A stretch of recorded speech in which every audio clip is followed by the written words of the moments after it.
Josefina Vaquita es un nombre aún poco conocido en Occidente, pero no en África. Hay biografías de ella en diferentes lenguas que cuentan los acontecimientos esenciales de su vida, pero son pocas en lenguas europeas. Este libro quiere contribuir a dar a conocer a la primera santa sudanesa. Su nacimiento es oscuro.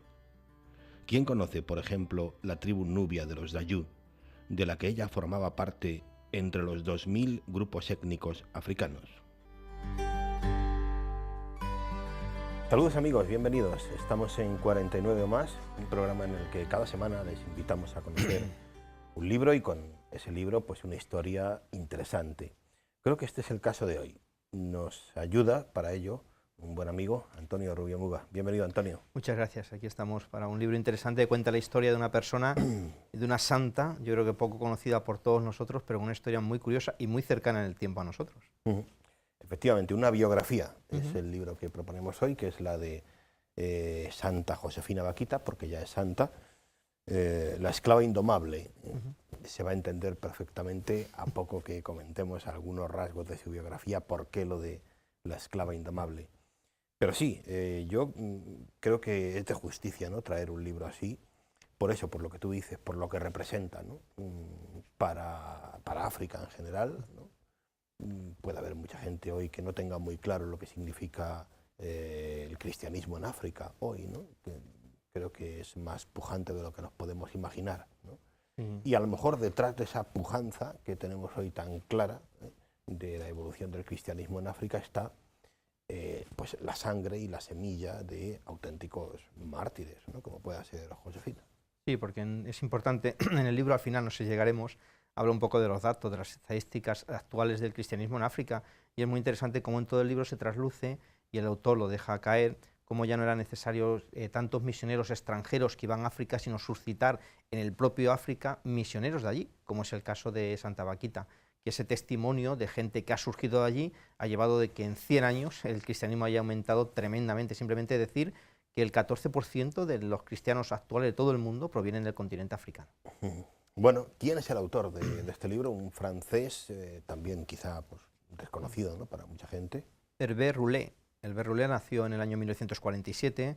Es un autor bastante polifacético porque es compositor de música, es escritor, también es teólogo, ingeniero, graduado por el IAE de París, en la Sorbona, y escrito, ya digo, que este es su 10º libro, no muy conocido en España, pero a través de esta editorial pues se ha dado a conocer aquí entre nosotros con este libro de Vaquita.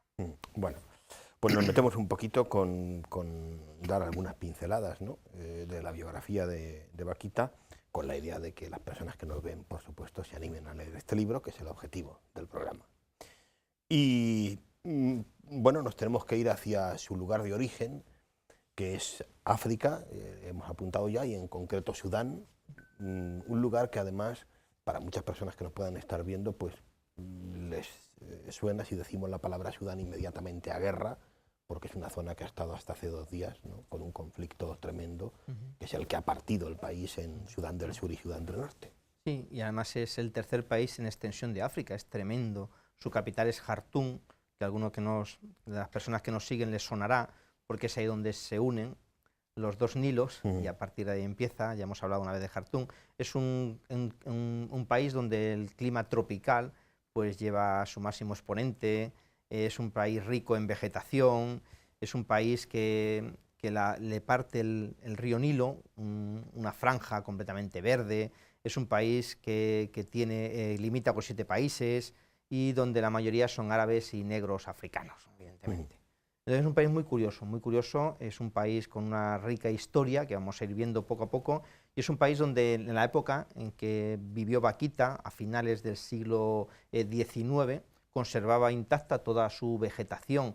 Hoy en día, pues cuando nos acercamos a África, pues a todos nos suena el Serengeti y a ciertos lugares, reservas o parques naturales. En aquella época, pues hace 150 años, conservaba todo, los antílopes, el tema de leones, luego también la vegetación, también completa, destacaba sobre todo el baobab, ese famoso árbol.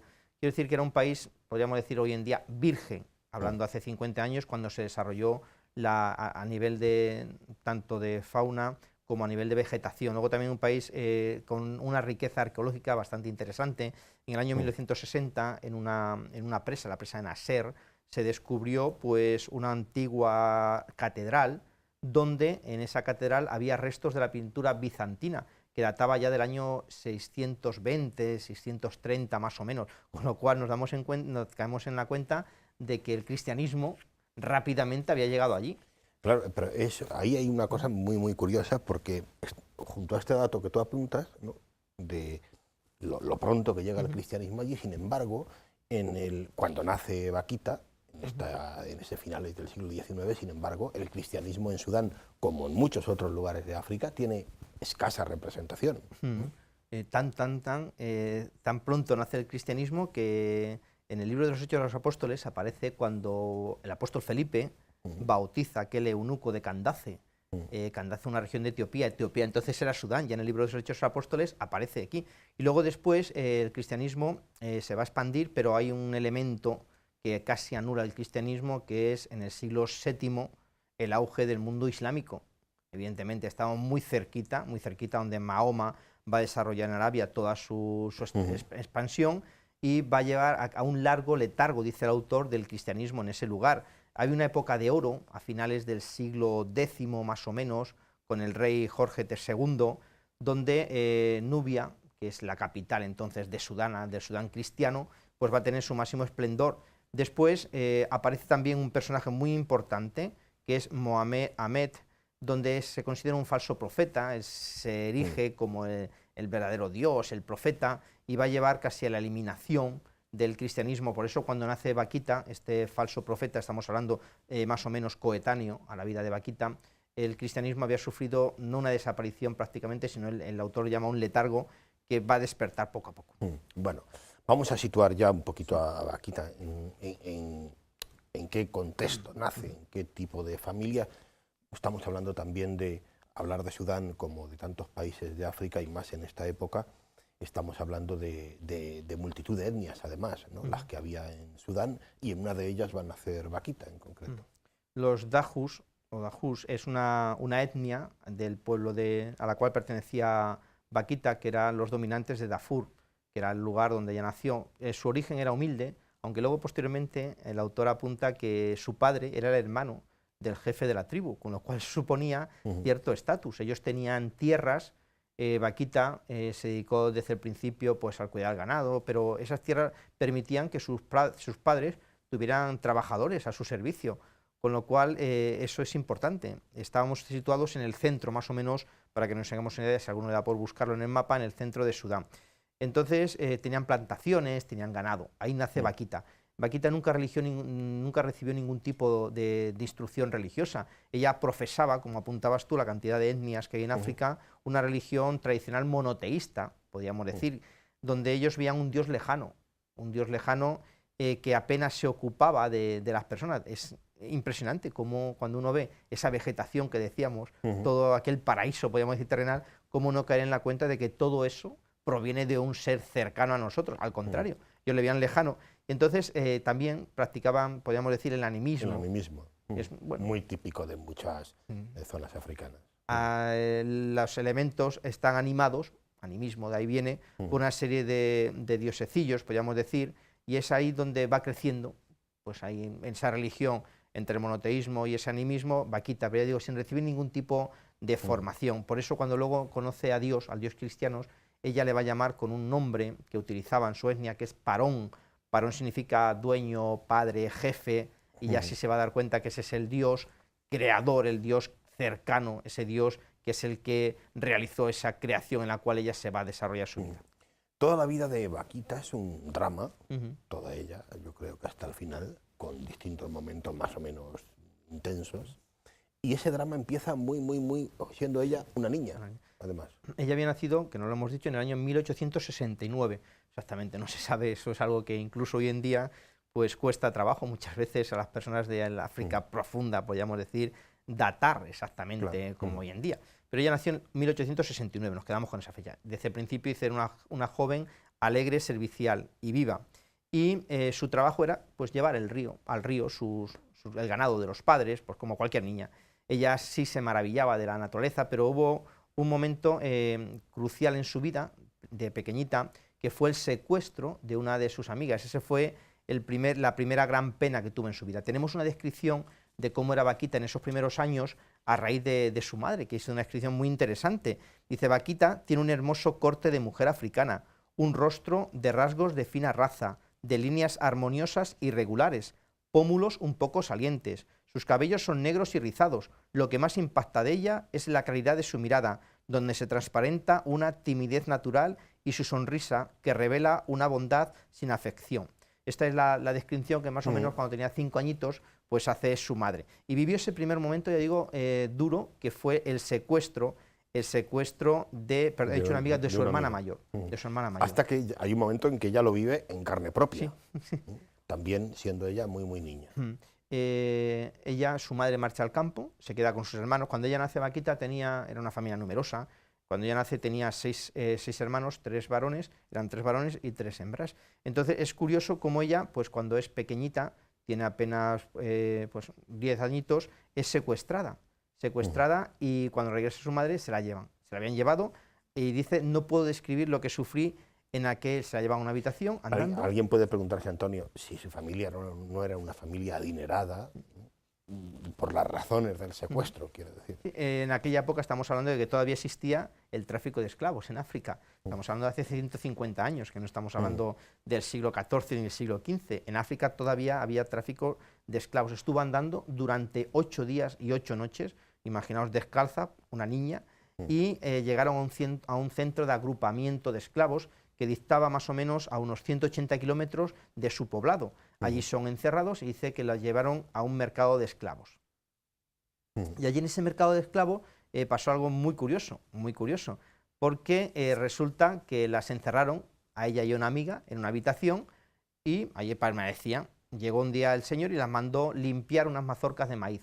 Mira por dónde no habían cerrado la habitación, y ella se escapa con su amiga, salen corriendo, y mira por dónde se escapan, están andando unos días, y un señor las ve, eran 2 crías, 2 niñitas, las vuelve a coger y las vuelve otra vez a vender a otro segundo traficante de esclavos. Es muy curioso cómo era algo habitual, decimos, el tráfico de esclavos. Vaquita y su amiga Binat.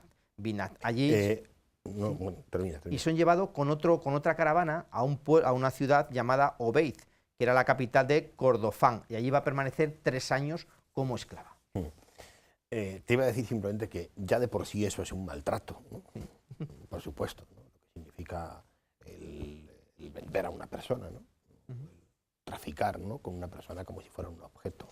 Ya eso es un maltrato, lo entendemos cualquiera, pero es que además en todo este proceso Vaquita va a sufrir maltratos, y maltratos físicos, torturas, podríamos decir, considerables. Simplemente una curiosidad de cuando permanece en Obeid durante 3 años, y allí pues bueno, va a vivir un momento más o menos normal, en una familia, es vendida. Ella pues se dedicaba pues a atender a la cocina, y un día rompe un vaso, y por romper ese vaso es vendida a un oficial turco, que su mujer y su abuela y su madre del oficial turco la trataron bastante mal. Pero cuando estaba en Obeid, yo no sé si se habrá salvado del incendio de Notre Dame, en la catedral de Notre Dame, había o habrá un cuadro que recuerda el momento de Vaquita cuando permanece en Obeid. Hablabas de las torturas no solamente ya es una tortura el hecho de estar esclavizado, sino que los marcaban a los esclavos, esto que hemos visto en cantidad de veces en las televisiones. Pues a ella la marcaban con una cuchilla de afeitar, le hicieron 6 entalladuras en el pecho, 60 en el vientre y 48 en el brazo derecho. Pero llega a decir ella, con una navaja de afeitar, con harina y con sal.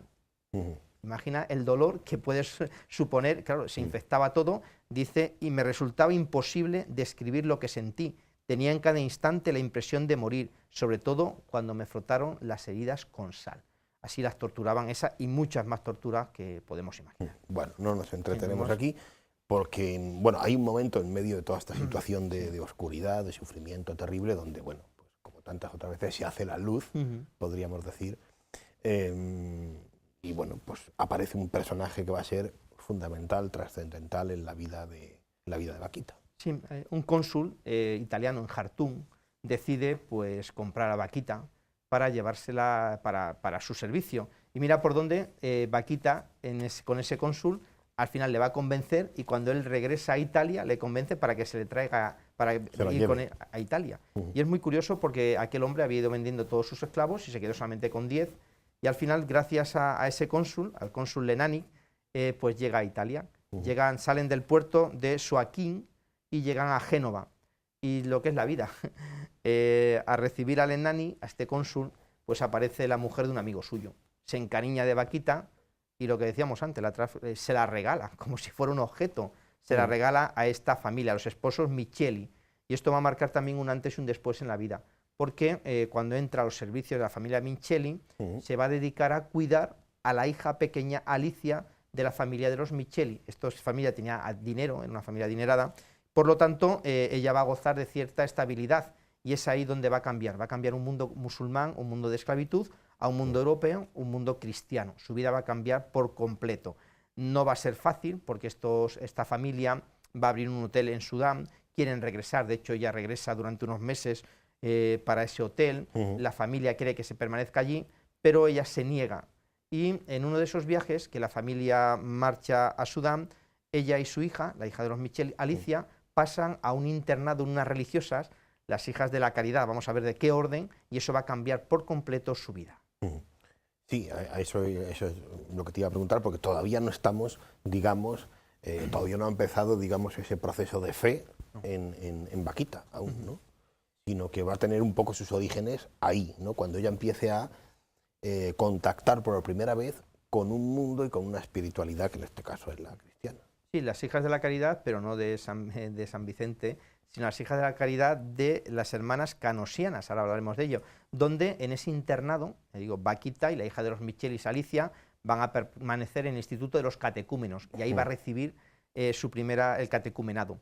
La familia Micheli regresa a Sudán, Alicia va con ellos, ella incluso es invitada, pero se niega por rotundo. La madre, la esposa de Micheli, dice que es suya, ella apela, y es el patriarca cristiano de Venecia el que tiene que dirimir, y al final, pues gracias a él, a ese patriarca, acceden a que Vaquita permanezca en el catecumenado, terminando su proceso de formación, que para ella era fundamental. Ella no concebía no volver a África, sino interrumpir, la diferencia, interrumpir ese proceso de vida cristiana que había empezado y que culminaría con el bautismo, con la primera comunión y con la confirmación.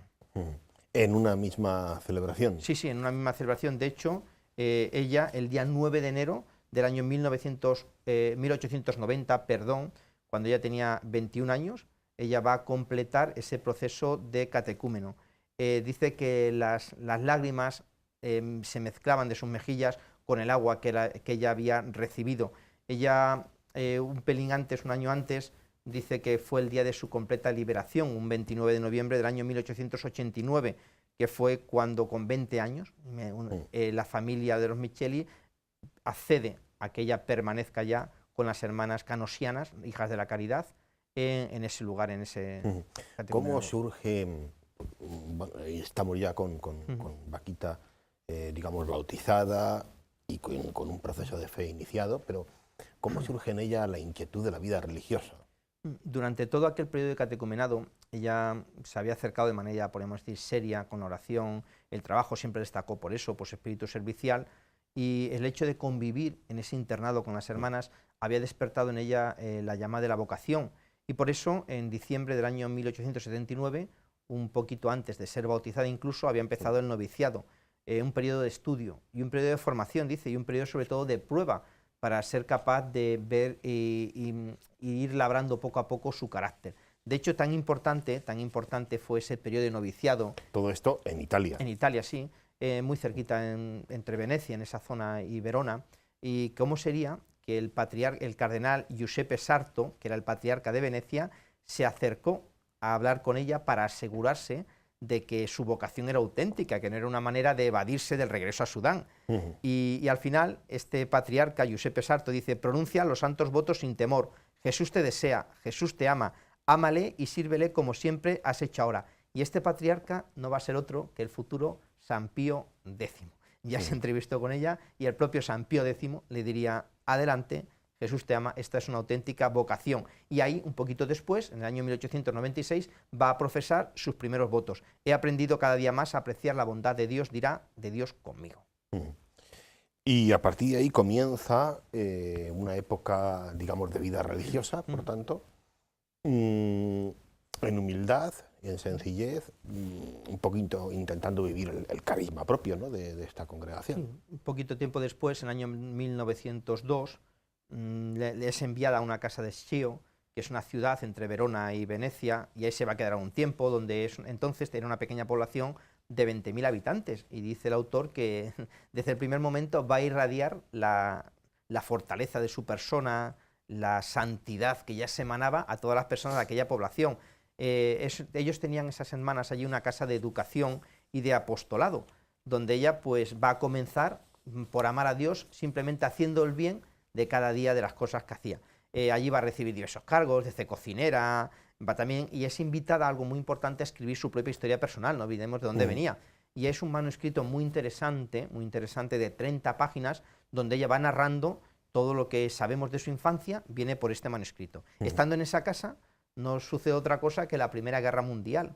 Y claro, estamos hablando de un país, esa zona de Italia, que va a sufrir también lo que es la guerra. Y su casa se va a convertir en un hospital militar, y ella va a ser enfermera auxiliar, y va a ir también, durante esos años de contienda, a desarrollar su labor con los más necesitados, con los enfermos, con aquellos que habían sufrido la devastación de esa guerra. Nos queda nada, un par de minutitos, Antonio, y tenemos que hacer una mención bueno, un poco al final de la historia de Vaquita, que es realmente sorprendente, ¿no?, y bien interesante, porque bueno, ella pasa después vuelve, digamos, el sufrimiento a su vida, ¿no?, a través de la enfermedad, ¿no?, y va a tener un final en ese sentido, humanamente hablando, muy duro, pero bueno, si lo miramos desde el punto de vista de la fe, su final será un final, podríamos decir, glorioso, ¿no? Sí. Pero bueno, eso... Ella llegó a vivir, celebrar sus bodas de oro como religiosa, dice que fue un día tremendo, el 8 de diciembre del año 1943. Ahora ya hablábamos antes de la Primera, de la Segunda Guerra Mundial. Y va a llevar hoy un capítulo muy interesante, se llama Del Tabor al Calvario, donde dice que los sufrimientos causados por la enfermedad, si se ofrecen, son más meritorios que cualquier otra mortificación voluntaria. Los últimos años de su vida son tremendos, tiene una enfermedad también en la pierna que hace que coja, una bronquitis aguda. Al final, pues permanece sentada, postrada en la cama, con los pies en el aire, pasa unos días, unos años fatales, y atendida por las hermanas, siempre un testimonio, nunca se quejó absolutamente de nada, un testimonio no solamente para la ciudad, sino de manera especial para las hermanas que la atendieron. Los últimos días ya dice que recibió los últimos sacramentos, contaba los acontecimientos de su vida, como recordando sobre todo el tema de su infancia, y ya un día 8 de febrero del año 1947, a las 8 de la tarde y 10 minutos, falleció Vaquita. Toda la comunidad estaba en oración en torno a ella. Al día siguiente, su cuerpo fue llevado a la iglesia, la capilla ardiente, todo el pueblo pasó por allí, se celebró una Eucaristía, y allí en el cementerio de Schio está enterrada.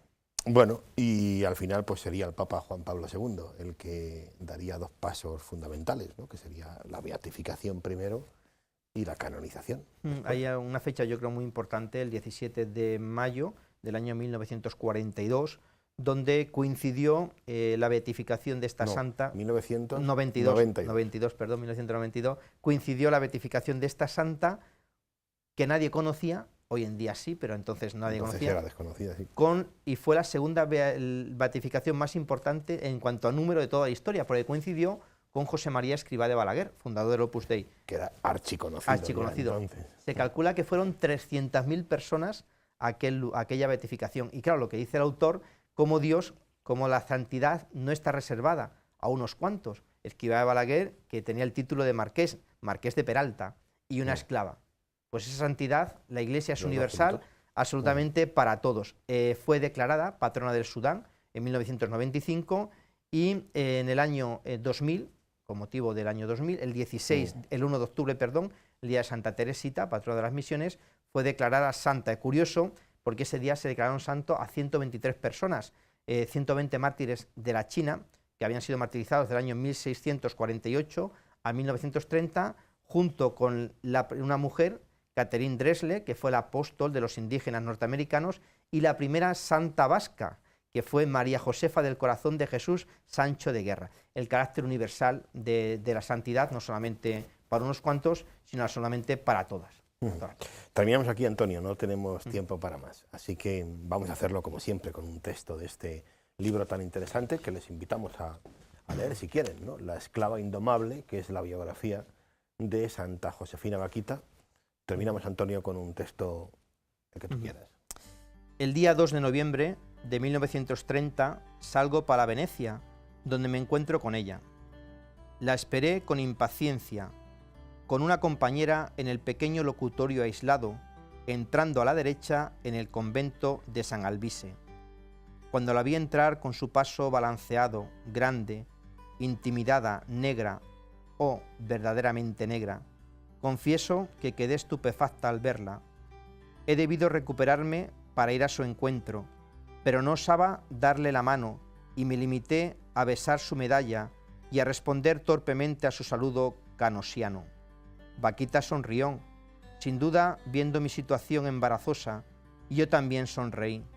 Quedé impresionada de inmediato, y mi compañera también, por la bondad que se transparentaba en su mirada velada de tristeza. Un momento de silencio, el tiempo de acercar las sillas, y luego se rompió el hielo, y se estableció enseguida entre nosotras una estupenda cordialidad. Dime lo que quieres saber y te responderé, dijo ella. El sonido de su voz me sorprendió. No di muestras de ello, y comencé a hacerle preguntas, y ella inició su relato.